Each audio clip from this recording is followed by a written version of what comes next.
Be stuck in a horror movie with friends or a rom-com with enemies? Oh, oh my Lord. Rom-com with enemies. Me too. I Like, love no horror movies. Yeah, rom-coms are my favorite. So for me, I pick rom-com with enemies because I don't know who my enemies are. So it's time to like see who they are. Let's get in a rom-com and reveal Well, yourself. first, I mean, I've had a lot of romance that turned into enemies, so definitely already know that story. We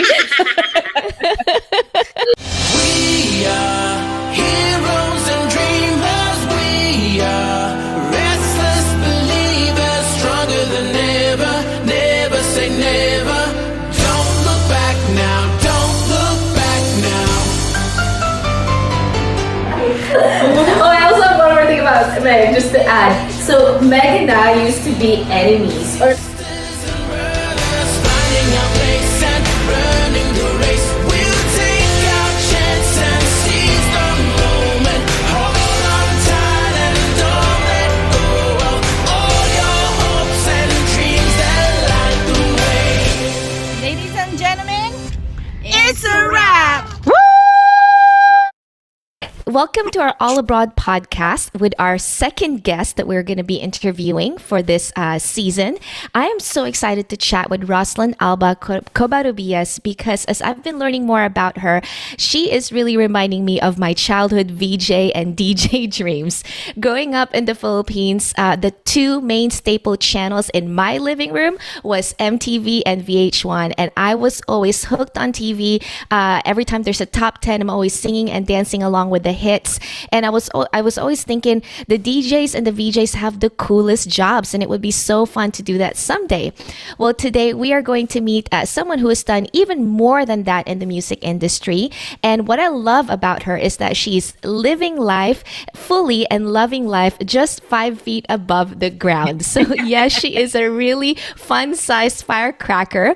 And Sweeney, can you please do us the honor of introducing our guest? She is the former ABS-CBN Global Head of Music. She has produced over 500 concerts and integrated marketing programs for artists like Jay-Z, Rihanna, Kanye West, Justin Timberlake, Kendrick Lamar, and brands like AT&T, Wendy's, Budweiser, and Coca-Cola.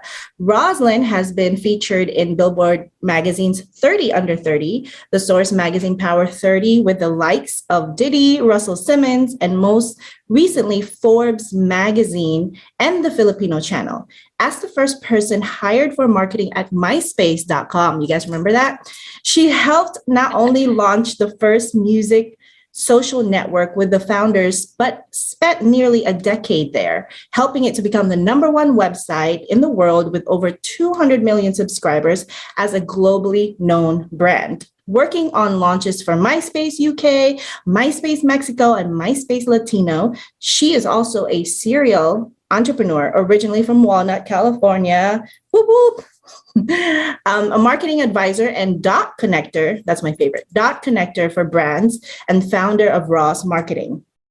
Her mission is to inspire every person she encounters to overcome anxiety by connecting the dots in their personal journey, eliminating self-doubt, and following their heart by investing in what they love. So everyone, let's bring to our virtual stage our guest, Roslynn. Thank you guys so much for that amazing intro. I appreciate it. And it's so great to follow the great Jet Tolentino as a guest on your show.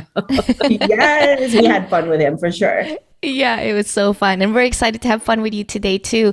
Roslynn, you are really killing it with all of your milestones and accolades so far in your career. It's just been so amazing to kind of learn more about you. What drives your passion? It's funny you say that because I still feel like I'm just scratching the surface, to be honest. And I think that's what drives me. I tend to forget about what has already been done and keep thinking about what needs to be done for the future. And I think as far as, my next chapter in my life, which was really focused on helping bring Filipino talent, content, and events to the mainstream world stage. That's what's really driving me right now, and it was inspired by my first trip to the Philippines when I was old already, 36 years old. So I think that's what really drives me is just feeling like we're just at the beginning. We just walked through the door. So there's so much work to do. Can I just say that when you said that, there's immediately like a similarity between you and Jet, because he said the same thing. Like, all these things you've done, all these accolades. And it was a similar answer. I'm just scratching the surface. I feel like what I've done has been done, and I still have more things to do. So, kudos to you. I mean, I'm learning. That's probably a good attitude to have. So, for all you listeners out there, you're already learning lesson number 1. I love when you said that in one of your videos. You said it's hard to explain what you really do because you do so much, and you kind of like that mystery behind what you do, right? So, tell us. Out of all the things you do, which one would you prefer to do more of and why? Sure. Yeah. So, and what I meant by that is that, a lot of people constitute what you do by what you get paid to do, right? For profit.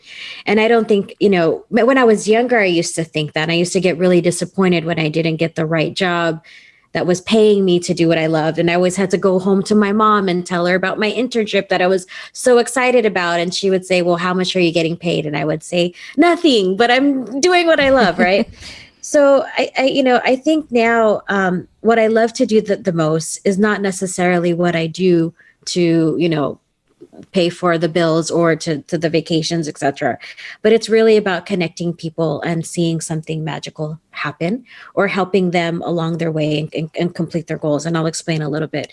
So, over the course of the years, people have just called me for random things that they've needed, and I love being that conduit of getting it done, and I hope we can cuss, but, I used to call my MySpace team GSD, or get shit done, right? Because there's always somebody that can cause a problem, but there's someone that you call when you need to fix it, right? So I think that's my favorite part of my job. I would get a call from, Grammy nominated Guap Dad 4000, and he's producing his chicken adobo music video in Hawaii, and they need to find Bretman Rock's family's food truck, and then they call me, right? And then so I help find the chicken adobo truck to put in the video and help produce that. I think it's so exciting because it changes every day. I don't know what call I'll get. And it, like, one day I'll get a call from DJ E-Rock and says, LA Clippers, need help producing Filipino Heritage Night, and it just feels like I'm not even working for a company, but God is, or whatever higher being is sending these messages and these opportunities, and it's just so fun.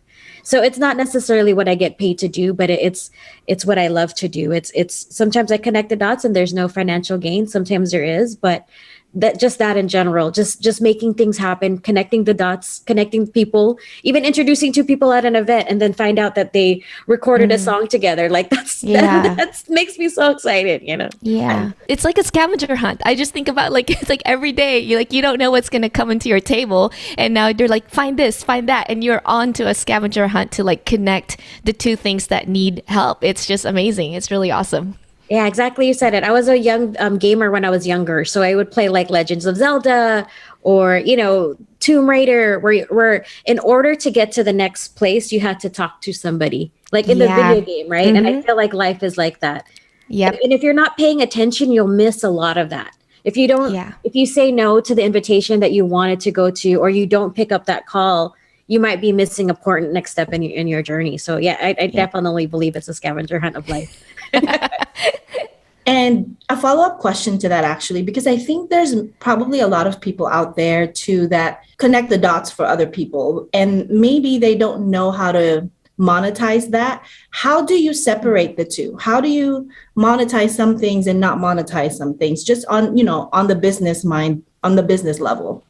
Sure, of course. I mean, you have your experience, your skill set, and your relationships that you definitely can monetize when you're being hired for something specific. I get paid to produce events or book talent for a TV show. I know that is definitely my bread and butter. But there are also opportunities where it might not be. It's just about building the relationship. So I think it's one of to recap, it's one of those three things. It's either relationship building, it's experience building, or it's skill set building until you get to a point that you can charge for that experience, that relationship, those kind of things. And then when you do get to a point where you can charge for things, you even know your value or your social currency, where you can offer that to certain people, because there's also an equal exchange back, and there's a social currency that could give back. So I think for those where there is not a reciprocal social currency, like if I do this, then you can do this, then that's a perfect time to be able to monetize, because you're providing a skill set, experience, or relationship that they don't have. And that, anywhere else that they would have to charge for. But if I was a baker, right, and I made these most amazing cookies, and there's so many people out there, Brown Baked, Bake Some Noise, all of these people that I eat. I've been eating way too much cookies. So if I made these cookies, and I know they're the best cookies, right, for anybody that I didn't know, I'm charging for these cookies, right? But I might get called, and there might be a Grammy event, or there might be a music video, and they want these cookies. And I know that if I provide those cookies on set, now I might get another job where I'm doing a catering job for that music video director, or I'm getting, you know what I mean? There's sort of like a trade-off, but that's all leading up to being able to sell my cookies in a brick and mortar or in any other way, because it's all marketing that same product. Cookies. I'm hungry. Okay, great. Now we're gonna cut this short because I want to order cookies. Shout out to Jason with Brown Bake. Also, earlier you mentioned that you took a trip to the Philippines later in your life when you were 36, and I saw all those videos, maybe half of them. There was a lot of videos, but I saw a lot of those videos, and it looked so much fun. You guys took a trip to the Philippines with Apple the App and Jokoy, and it had something to do with Philippine tourism, right? So how has that unique experience influenced you? So that we took that with the tourism board of the Philippines, thanks to Apple. He created the anthem that year, "It's More Fun in the Philippines," and he literally wanted to take his friends, and which included some of the artists and influencers with will.i.am, Joe Coy, or executives from Netflix, etc. And then I was there, as an old friend of Apple, because we worked on the Apple Song music video, his first Taglish video years ago, and he had always told me that I needed to go. And my sisters told me that I always needed to go. But growing up, I think, in my household, it wasn't really encouraged from our parents, or from those that have left to come here. And there was always, different sort of perception of going there. Oh, you're going to get kidnapped, or, it's going to be a bad experience. So I had this negative connotation in my head. But as soon as I got off the airplane, and my sister said, your life is going to change when you get there. I said, okay, what does that mean? I don't know what that means. You're like, it's just another vacation. What does that mean? Like, it's beautiful. It's like Hawaii. And they said, watch. And I think everybody remembers when they first get off the plane, and then you look around the airport and everyone looks like you. And they're so hospitable, and they want to help you with your bags. And then you get into the car and they're asking you how your day is. And then you go to the hotel and everyone is just beautiful and kind. And then you also drive through the streets, and then you see the extreme poverty. And again, everyone looks like you, like your nieces, like your nephews. It makes you feel at home.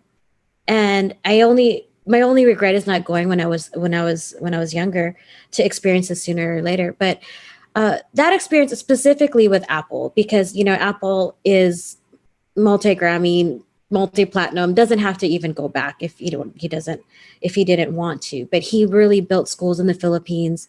He really built different hospitals that helped with optics, like he has, as well as he stops for every photo, whether it's TSA, a 99-year-old Lola, or a 4-year-old boy that somehow knows the words to Bebot, or the Apple song that we worked on years ago. And that feeling of, what am I doing for my own people? I think it hit all of us. And so, and then Joe Coy went back to shoot his Netflix special there.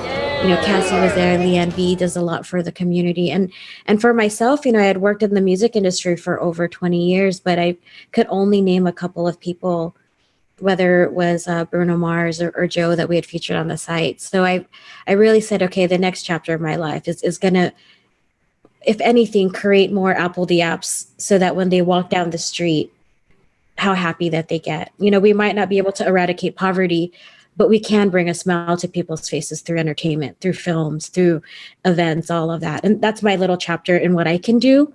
And hopefully, that increases at the end, being able to monetize for the country, just like K-pop is able to bring, GDP into Korea. And now everyone's eating Korean food Yes. and watching Squid Games. That's our future. And I'm excited to be one of the champions behind that, or try to help that process.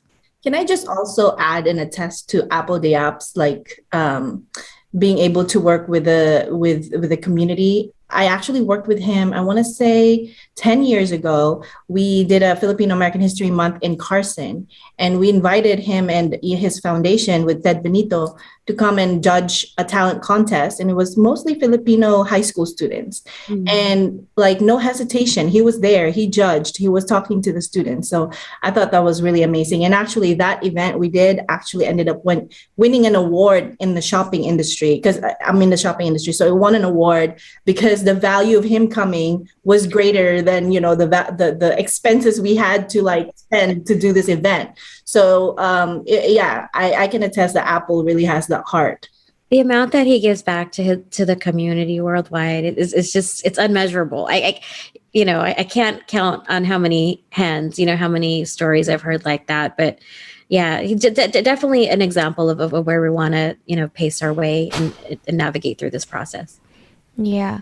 Roslynn, I love that you're saying, just about like, we may not be able to eradicate poverty, but somehow through the arts, through entertainment, through our influence in the world, it still brings back to the Filipino people. So to me, I moved out here to the States to become a dancer. So I grew up in the Philippines. I've always wanted to come to the States to become a dancer. So I moved here, as soon as I graduated college, right, moved out here to do that. So that's what I've been doing dance and aerialist, and kind of slowly actually transitioning into music. I just started songwriting, which is crazy, which is really fun. It's such a fun process. But anytime I see a Filipino on TV, a Filipino on, as an artist, it just makes me like light up. Like it fires me up in a way that like, well, if they're doing it and they look exactly like me, I can do it too. And I can also inspire other people, right? And I just love that's kind of like your next chapter in your life, like really trying to better the Filipino community and bring more Filipino influences here to the States, so that we can,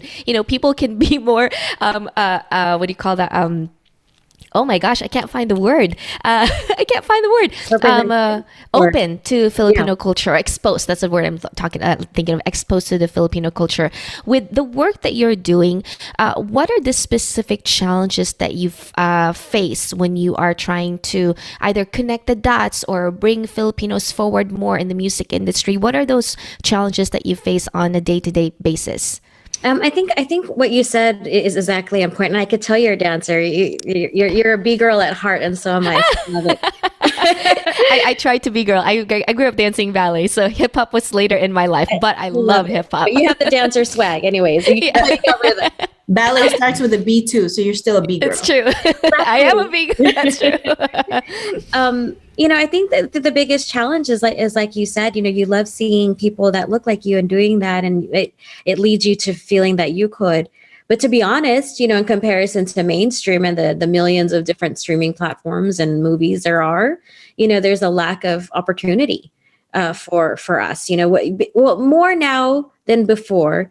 But the characters that the actors would get, there was nothing specific about wanting a Filipino character, and there was a lot of stereotypes written, and specifically were bunched with the Asian group, in terms of casting.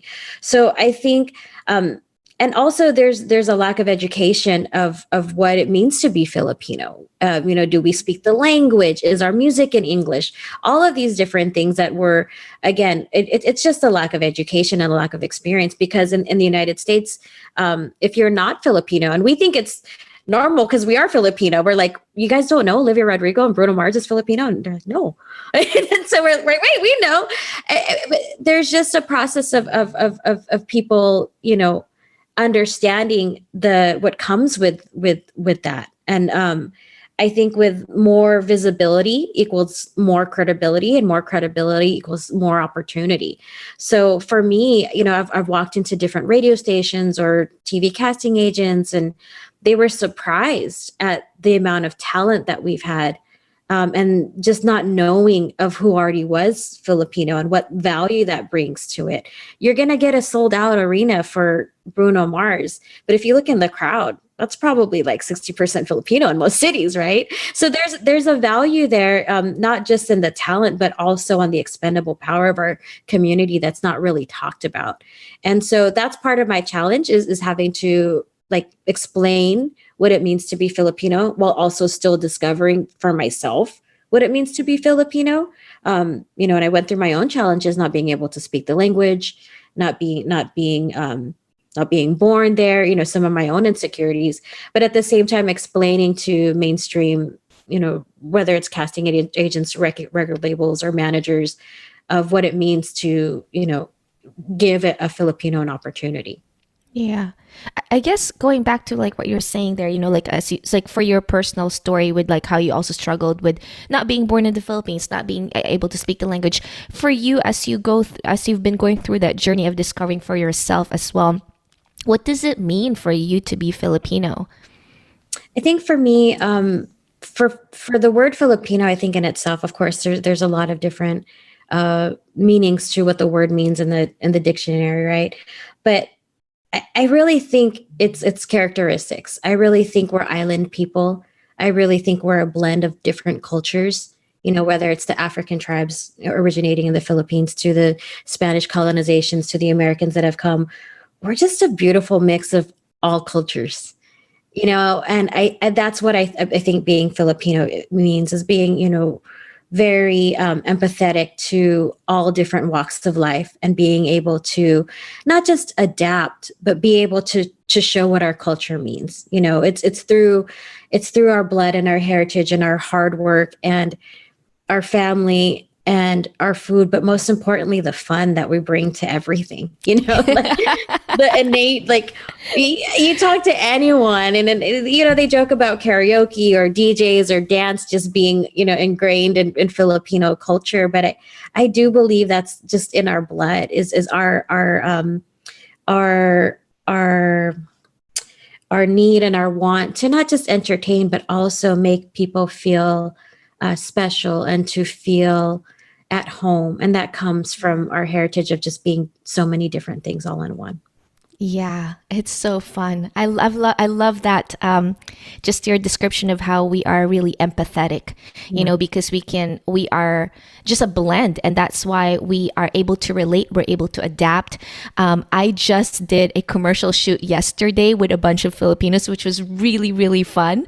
We're basically supposed to be cousins, and we're like around the dinner table and like, using the product that they're trying to advertise. And the director was just like loving us and just having so much fun with us. He's I forgot, his name is Guy Roche. Apparently he's like a really big fashion director, and he just had so much fun with us because we kept saying rice is life, rice is life. We were just all over the place laughing, and it was all improv, and so it was so much fun just to see. I was sitting there and I was thinking, this is so awesome. Like all Filipinos doing a commercial together, and we're just literally talking about our karaoke and our favorite food and the singing and the dancing, and all the crew, right? All the crew were all Caucasian and all that. And they were just like loving us. they were just like, and the director was like, I've never heard of Rice is Life, but I love that. I'm going to say Rice is Life from now on. We were having so much fun. I think that's another thing. We're unapologetic, and we can make light and fun of every situation. So yeah. If I were to describe it, because it's hard sometimes. You don't want to equate your Filipino-ness to how well you speak the language or how long you've lived in the country or what your last name is. But for me, it's really about being island people, about being able to definitely express that. And of course, family, food, and fun is everything that we bring. All those F's Filipinos bring into the room, and everybody knows. Yeah.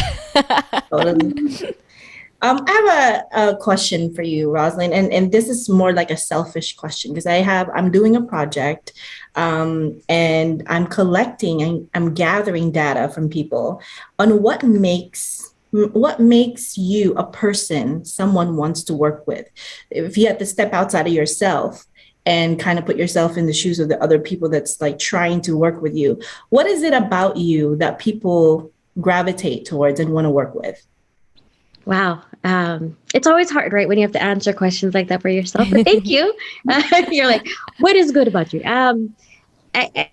I think it's that trust. It's that if they need something done, that they can trust that it would get done. You know, I think that anybody, they don't call me when what was I going to say? They'll call me when they need something done, and then if it's something small, they're not afraid to ask. So I think that's a different like definition of being a close partner or a relationship with me is always providing, that if I'm tasked to do something, I'm going to get it done. If I don't know how to do it, I will introduce you to somebody that could do it better than me. That's amazing. Yeah. So like, I guess you're dependable. That's one. They know you'll deliver. And they trust that if they called you, it will happen. Yes. Right. And consistency, probably over time, you've built this reputation that you're consistently able to deliver and get things done. I think that's probably another thing, right? It's like just your consistency in what you do. Yeah. And I think the trust factor, I think, it's really hard to trust people in the industry, especially when it comes to paying for, different services. But I always operate in I came from a lot of world where we didn't have a lot of budget when we were launching companies like MySpace.com. Mm-hmm. So I'm very resourceful. I operate on ballers on a budget, like always spending the least to get the most done. And I think that's also a trustable factor. I'm not saying, hey, $50K and this is going to get done. I'm like giving you the real cost, and asserting that service and making sure that you're getting the most value for your dollar. I think that is being dependable, but also resourceful.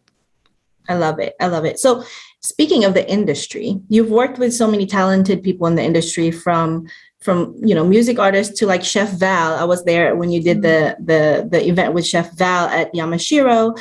You work with Apple, of course, Inigo, Bruno Mars, and all of that. From what you've witnessed, what advice can you give artists out there who are working hard to make a living through their music? The advice that I give for people that are, so this is an emerging artist, not necessarily that someone that's established. Yeah. Something that I wish I told myself when I was younger, when I was working at the shoe store and I had a radio show, and I think I was making $5.25 an hour, but then I was using all my money to create flyers for my little tiny college radio show. The meaning there is, don't feel like you're not successful or you're not what you say you are because you are getting bills paid or making a living off of doing something else. You are still an artist. You're still a poet, a podcast, host, or, an actor, even before you're getting paid to do those roles. And you might have to do something else to invest into what you love. So you might be in med school, you might be becoming a doctor, but that doesn't mean you can't still sing and be in the choir. It's not one makes all. So especially for artists, when there's not a lot of opportunity for paid opportunity, I would start there, is do what you need to do to get yourself financially stable and then invest into what you love, whether it's buying DJ equipment, whether it's like taking vocal lessons, but don't just cut one out. Don't just focus solely on, I'm just going to be an engineer and I'm going to be a doctor, because I have friends that are now 40, 50 years old and said, why didn't I just keep doing my piano lessons that I loved? Just because I wasn't getting paid to do it doesn't mean that I'm not a pianist, So that's what I would say, because and then the money will come to fall into place, or even if not, you can still, pursue that passion in any way, whether it's teaching, whether it's, other behind the scenes opportunities for that talent. I really appreciate you saying that. That's really, really sound advice. Because coming from you, if from the outside perspective, reading your bio, looking at what you've done, I feel like you've lived 40 lives in one life, right? And I feel like that's Sorry. But no, I can relate, because I'm a marketing director at a shopping center. I'm at Plaza West Covina, by the way. So if you want to do events. I told you, right? That's my first job. No. That I talked about right now was the Athlete's Foot in West Covina Mall. Oh, shoot. Well, I'm the marketing director here, so if you're in a budget and you need a venue, we can talk. I would love to. I would love to go back. You know, I still remember all the artists coming by because I would play like hip hop videos. And that's, you know, like some of the Black Eyed Peas or the Far Side. They would come in, and you know, because when they couldn't go to Foot Action or Foot Locker and they're out of the Jordans, they would come to Third, our little shoe store. Wow. But that West Covina and that mall holds such a special place in my heart. Yes, I just started here in April, actually. And so, yeah, well, that was really sound advice because, you know, I'm a marketing director here, but I'm over here taking a break, interviewing you for my podcast. I'm, you know, doing a lot of other things. I teach Zumba and all that. So I like that advice because it's very, very true. Like you don't have to just be one thing and be stuck at doing that and feel like you can't be all these other things that you aspire to do. You literally can do multiple things at once, as you know, as much things as your heart desires. So I love that advice. And I know Kat can relate to, because you mentioned piano lessons. She teaches piano. So one of the many things she does. And that's Filipinos. I mean, we shouldn't be ashamed of having different, you know, I think people are scared and they call it a side hustle, but I don't think that is. We're Pinay. We're multi-talented. We could do everything. So why not do it all? You know? It's so funny because my Black friends are like, you guys are like Jamaicans. And like, I don't know what that means, but okay.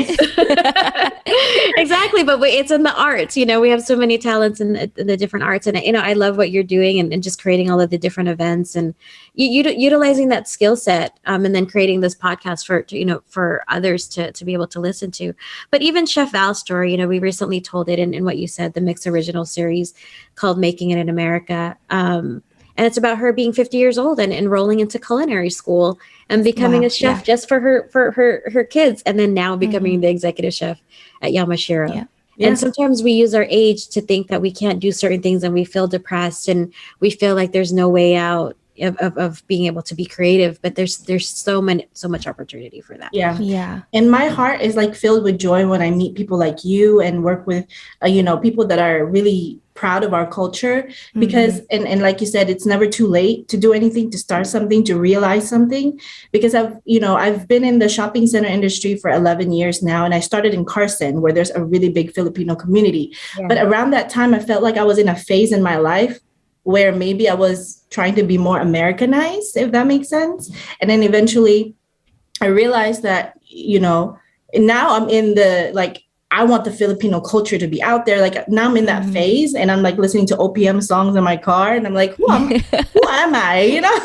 but, you know, that's okay, right? It's okay to go through those different phases in your life because, you know, it all happens for a reason. So I really appreciate you saying that you can live multiple lives all at once. At one time, you can be whoever you want. And it doesn't matter how old you are to start something, to realize something, to make things happen, just like you said. So appreciate that. And Roslynn, I just want to go back to like how you said, it really touched me when you said something about how, you know, don't think that you are not this just because you're doing something else, right? Like, oh, I'm not that because I haven't really done much of that, but I'm really, you know, that's just kind of my side thing, right? I've always believed that ever since I moved out here, that I always said this to myself, that no matter who I work for, no matter what kind of dance jobs I get out there, I am a dancer. Like nobody can tell me, you know what I mean? It's like I'm not a dancer just because I all of a sudden booked I'm like crying right now because it's really emotional to me. It's like, I'm not a dancer just because I booked a role as a backup dancer for a big artist. I'm a dancer no matter what I do, like no matter what kind of jobs I get, I'm a dancer. And I think it's really important for people to realize that and to know their identity before the accolades come, right? Before all these things come, because it's like, if that's what you do and if that's what you love, that's who you are. It doesn't matter like what kind of titles you get, right? So I'm like, why am I getting so emotional right now? But anyway, all that to say that I just love that because now I'm still a dancer at heart, but like I've kind of transitioned into music and I love teaching piano right now. And I went to an audition recently and I was talking to the other girl at the audition, and she's like, and I was like, oh man, I hope we make it in time because I gotta go back, I gotta go teach. And she's like, oh, is that what you do? I'm like, yeah, I teach piano. And she's like, oh, so is that like your side thing, kind of like your day job? Like she said that to me, right? And I was like, and it actually really caught me off guard because I was like, no. It's not my side thing. It's my thing. Like, it's like just because I'm I love auditioning. that. It's not my side thing. It's my thing. Yeah, It's of my course. thing. It's like, okay, so I'm auditioning. That's my thing too. And I'm teaching piano, but it's not a side thing. It's actually my thing. And I think she was coming from the perspective of like, you're probably doing that for now, right? Until you make it in this commercial world, right? And I'm thinking, no, I'm gonna make it somehow, but I'm still gonna make my thing, you know what I mean?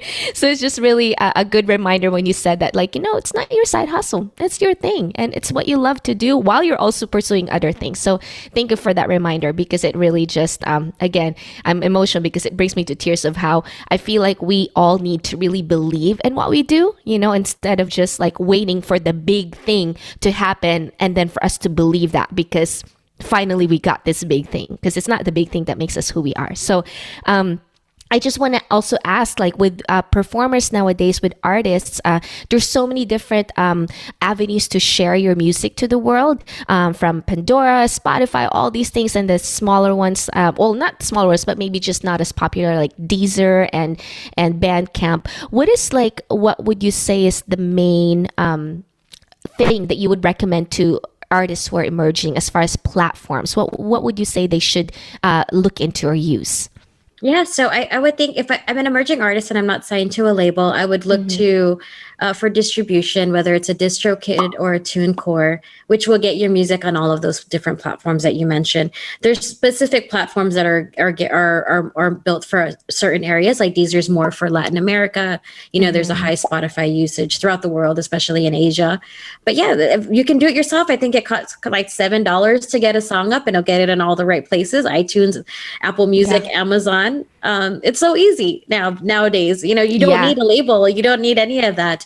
And then I would say to recommend platforms in terms of promotion, of course, YouTube, number one, TikTok, Instagram, in terms of performing artists specifically. But I don't want to bypass what you just said, because I think it's really beautiful. And I think that if anyone takes anything away from that podcast or this podcast, it's that is like, there's two things of what you said where you felt like, it's definitely your thing. But I think sometimes when we go into companies or we get a certain title, we get attached to those companies or titles, and then we forget the other facets of our life. And sometimes when people do say those things, especially critical things of, oh, is that your side hustle? Or, we have those parents or those titas that are always questioning what we're doing. It usually comes from their own, what they've experienced, which I learned with my mom too. The reason why she was so critical of my choice to have a career in music is because my dad had a failed career in that. So usually if they're asking that, is that your side hustle? They're probably thinking of something that they want to do and trying to learn, you know what I mean? It's like, so we have to learn to not take it personal, but at the same time, evaluate and just be proud of it and be like, I do multiple things. I get paid for all of them, or I just love doing it. Whatever it is that you need to say to augment that insecurity in themselves to make you feel empowered. I would recommend that. But for sure, I mean, the TuneCore, CD Baby, DistroKid, easy for distribution. It could get anywhere and everywhere fast. Nice. And also how about for live performances? I mean, now, well, because of COVID, we all turned to online, right? So I know there's Twitch and like Discord and all of that stuff. I just found out about sessionslive.com, which it's crazy to me. It's like, wow, I just got an email. So I looked it up and I was like, wow, this is actually like a really cool thing. Aside from all those, are there other avenues for artists to be able to perform live, whether that's online or in person? Sure. Yeah. I mean, well, Sessions Live is great. Of course, they're a digital platform where you can get paid or you can charge however much. It can even be free, or stageit.com is another one. Kumu, of course, all of the live stream platforms, specifically Kumu for our community, you can monetize off of your live streams, and people perform full on concerts in their bedroom, and they're getting paid for every viewer that watch. So I definitely love that.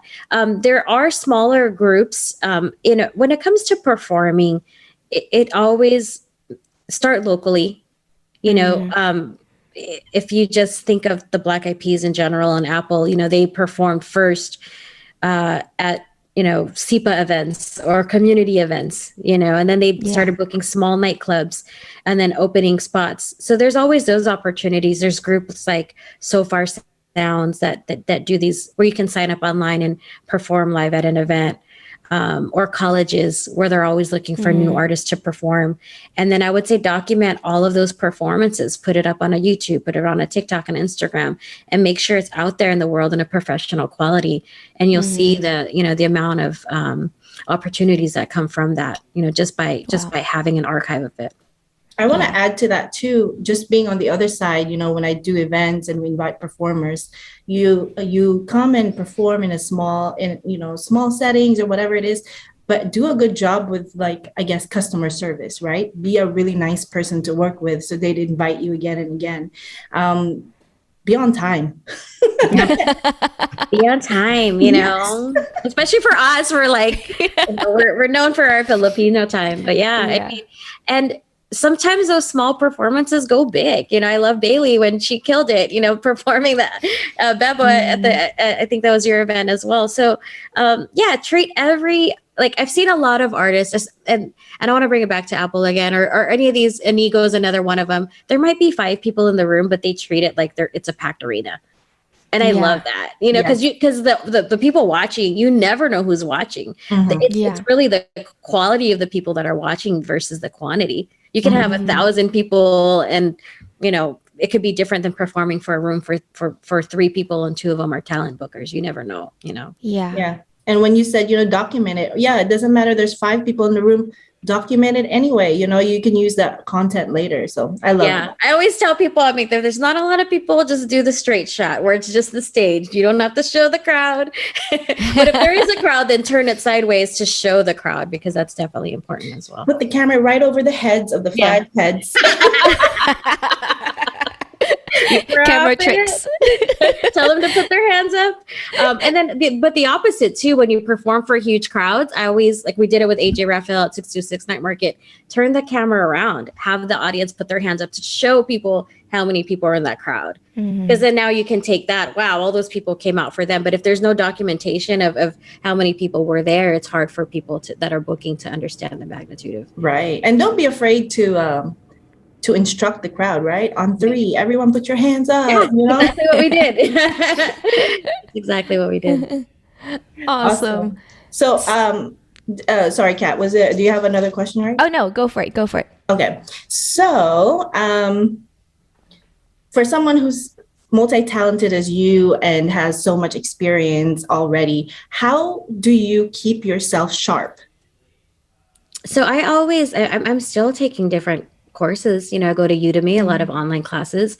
I read a lot of books. I'm really heavy into self-help, like Tony Robbins and Lewis Howes and like Jay Shetty, all of these different podcasts, to stay motivated and to learn different skill sets. I wish I took a graphic design or video editing class in college, looking back, but definitely that I listen to a lot of podcasts, and I see people that are doing what I want to do and how they're interacting and knowing that's what I want to do. Like, for example, Issa Rae, she created Insecure, and now she created another show called Sweet Life on HBO. And my dream is to do that, is to have a Netflix or HBO series specifically, imagine a reality show on 30-year-old Pinay is just killing it. You know what I mean? But no drama, not like Real Housewives or anything, but and the way she's been able to beautifully keep Black culture a part of those series, I love it. So I watch everything. I watch what events she goes to, what she's posting on social media, who she's interacting with.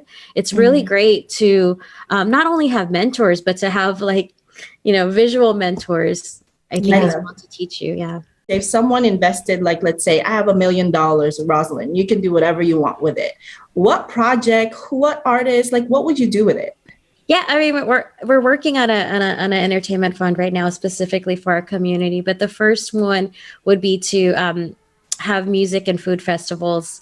We did a little bit of it with ABS, and I still consult for them. I went to Toronto, Australia, and London, with an ego to these beautiful festivals with community. But I would love to do that for the second gen.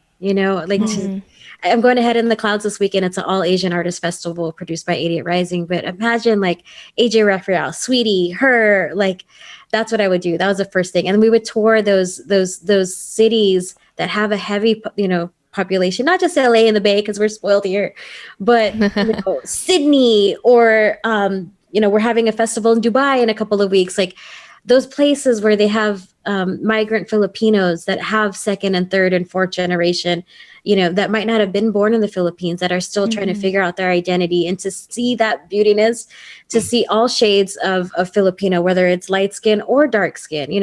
I really want to create that music festival, and at the same time, create those movies like a house party but Filipino, brown sugar but Filipino. That's the dream. Or a sitcom. I know Joe Coy is working on one, but imagine like a sitcom, whether it's nurses or whether it's like a Step Up the movie but Filipina, like Jessica Alba played as a Filipina, because that's our story. Like there's so many Filipina dancers, all of that in between. But that's my next phase, is working on an entertainment fund specifically to fund projects like that, events, content. I love it. And you just spoke it to the universe. I mean, I don't know if you spoke it anywhere else, but here it is. Yes. So you heard that. I'm going to get a call randomly because of this podcast. I know it. I love that you said Lewis House, the School of Greatness, because I listen to that podcast all the time. And I'm talking to you, Roslyn, and I'm thinking, man, she should be on that podcast.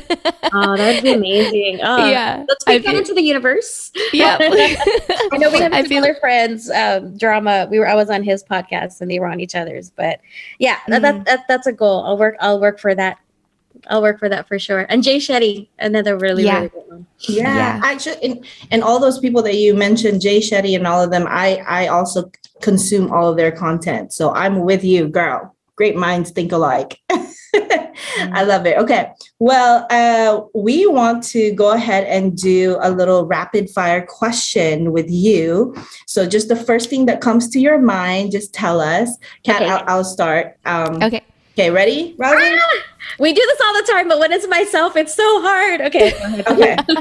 Some are easy, some might be confusing, but we just want to see what you think. Okay. Tennis shoes or heels? Tennis shoes. Early morning or late night? Nike specifically, tennis shoes. Stephanie, you heard me say that. Please. You said early morning or night owl? Yeah. Night owl. Adobo or sinigang?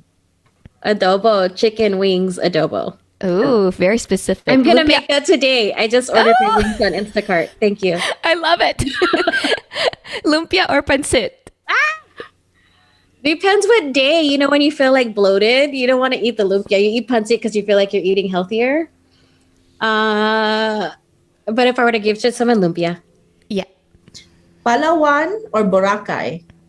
Oh, I haven't been to Palawan yet. So I've only been to Boracay, but I know that Palawan's more beautiful.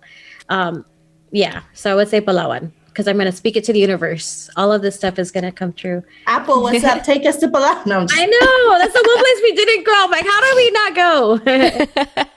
Hip hop or soul? Oh, hip hop soul. All right. Awesome. Pants or skirt?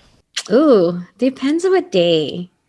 I mean, I haven't been wearing I'm not even wearing pants right now. Just kidding. I love a good skirt. Skirt's fun. Awesome. Lights on or lights off? Lights off. Live a life without music or without eyesight? What? I can't. Let me close my eyes. I think live a life without music. I would still want to be able to see the world. Got it. But that would be so sad. That's a hard one. Yeah, that's a hard one. Okay. Be stuck in a horror movie with friends or a rom-com with enemies? Oh, oh my lord. Rom-com with enemies. Me too. I I'm like, no, love no rom-com. horror movies. Yeah, rom-coms are my favorite. So for me, I pick rom-com with enemies because I don't know who my enemies are. So it's time to like see who they are. Let's get in a rom-com and reveal yourself. First, I mean, I've had a lot of romance that turned into enemies, so definitely already know that story. Buddy, Filipino food you can't live without. Filipino caldereta and kare-kare. Wow. That's so yummy. Mm. There's actually one question I meant to ask and I forgot. What do you do for fun? Cook Filipino food. That's all I did through pandemic was learn every one of my mom's recipes. And I thank God that the pandemic happened for that because I would have not known. I didn't know that you could cook it and it could taste good. Like I tried before when I was younger and I was like, oh, it can never be like my mom's. To the point that my mom's offended. She's like, she likes when we come over for food, but when we're like, I cooked it myself, she's like, what? It's not as good as mine. I really love doing that. But the real question is, who was enjoying all these food? Oh yes, my boyfriend. He is a black, and now he's half Filipino because he's ate all of my food and loves it. He's earned his Filipino He card. goes to the restaurant. Like we went to Noy Pits last night because we had a screening, and he asked for sisig and caldereta, and the waiter was so impressed. I said, "You know what that means, right?" Yeah. He's getting I love it.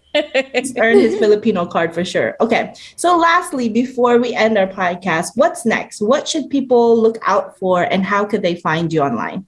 Yeah, well, anywhere online, Roslynn C, ROSLYNNC. I think what you'll see a lot more is a lot more artists and talent working together and creating amazing things and being proud of their culture. Like a couple of weeks ago, we had a dinner with Nike, and specifically we brought together different designers, photographers, artists, and they talk about collaborating on certain projects. It might not be specifically Filipino, like the song might not be OPM or the movie might not be EPM, but you'll see these creators start to work together of our culture and starting to create beautiful things. And what happens from that?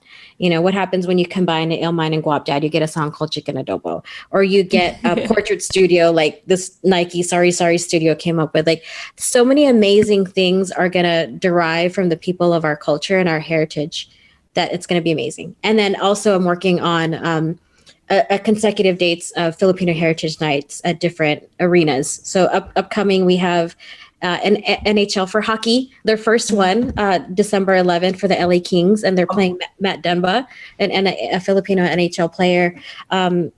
US, hopefully it's launched, if this is announced by them, but USC, they're having their first one as well, January 29th, and we're bringing it back to the Staples Center, March 29th, LA Clippers. So you'll see a lot more Heritage Nights with more teams. We're talking to a lot more teams, especially in those cities that were highly populated. I love it. I saw, were you a part of the Dodgers night too? Yeah, well, we help promote it, and that one sells out like over 5,000 tickets every time. Wow. So that's kind of like the marker. We all want to be at that level. I mean, we sell out Staples Center every time too, but to have it in a consistent basis, so in your calendar, all these 25 dates, and then you can visit other cities if you want. That's you recently went to Texas, right? Yes. Yeah, to see Jalen and Jordan's the first two Filipino players of descent, two NBA players of Filipino descent play one another on that was amazing. Yeah, like, I love it.